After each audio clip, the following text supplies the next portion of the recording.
பீகார் தேர்தலில் பாஜக கூட்டணிக்கு இஸ்லாமியர்களும் தலித் மக்களும் பெருமளவில் வாக்களித்துள்ளனர்.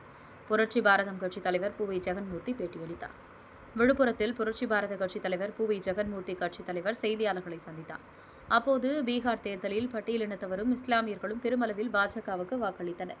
பட்டியலினத்தவரின் பிரதான கட்சியான சிராஜ் பாஸ்வான் லோ ஜனசக்தி தொடர்ந்து பாஜகவுடன் பயணித்து வருகிறது. பீகாரில் பாஜக வெற்றி தொடர்ந்து தமிழகம் உள்ளிட்ட 5 மாநிலங்களிலும் எதிரொலிக்கும் என்று தெரிவித்தார்.